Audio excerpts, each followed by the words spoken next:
They say your birthday reveals who truly stands with you. Mine? It exposed everything.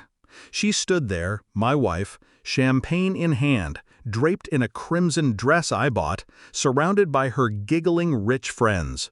Their diamonds sparkled under the chandelier. Mine? Still in my pocket.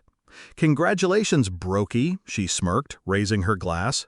"We're done." The room laughed. Laughed! I smiled, calm, steady, like the storm just before it hits. I reached into my jacket and handed her the small, black envelope. "Then I suggest you explain to your sisters why they'll lose her college funds. Your parents, why they'll lose their house and both cars, in exactly 6 minutes." Her smirk cracked. "And your company? Going bankrupt in 30. I didn't wait for silence. I walked out and let it chase me. I loved her once, foolishly, deeply, completely. We met when I had nothing, not even confidence. She saw my ambition and clung to it like ivy on a wall, beautiful, but always digging in deeper. For years I built, brick by brick, startup, investments, deals, sleepless nights turning into something real. I thought we were partners, but she wanted status, money, applause, and once I gave it to her, I became disposable.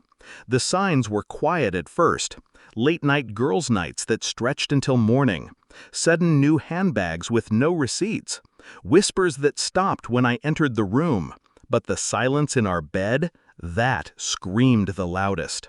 Still, I waited, until I found the message thread.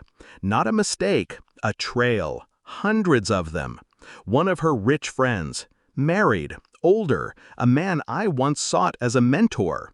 They joked about me, about my shirts, my shoes, my cheap watch.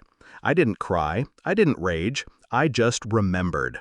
Everything I'd done in my name, and hers, well, everything she had was under mine. It took 4 months. I stopped sleeping in our bed, but I didn't leave the house. She thought I was too weak to walk. She was wrong. I met quietly with my lawyer, moved accounts, shifted property titles, liquidated assets under shell companies, bought out her father's co-signed mortgage at triple interest. Her sister's education fund? It was a trust, one I controlled. And her company? Oh, the sweet cherry. Seed funded by my tech incubator. Still dependent on the IP license I owned through a proxy firm. All legal, all silent.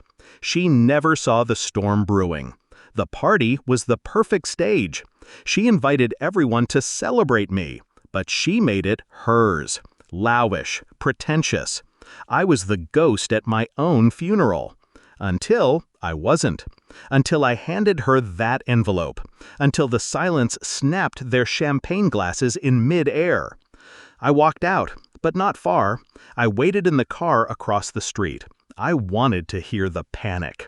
6 minutes in, her sister called, screaming. The fund was frozen. Why? She kept asking. Then her mother called, bank repossessing the house. Car alarms echoed in the background. 10 minutes. The lawyer arrived at the party. I'd timed it perfectly. Served her with divorce papers, copies of all the financial transfers, and a restraining order barring her from my corporate properties. 15 minutes. I saw her through the window, pale, rattled, clutching the arm of the man she'd betrayed me with. 20 minutes. His wife walked in, with her lawyer, and a full printout of those same messages. That room, once so smug, turned into a courtroom of reckoning. I never raised my voice, never swung a fist, but the blow landed harder than any punch ever could. 30 minutes in, her phone rang again. Her CFO. System access denied. Accounts drained. Site offline. I owned her servers. Owned the code. Owned the brand licensing. Owned her. I drove away. Didn't look back. Didn't need to. They called me petty, cruel. Let them. Those same people laughed when she humiliated me, when she used me. But I was never the fool.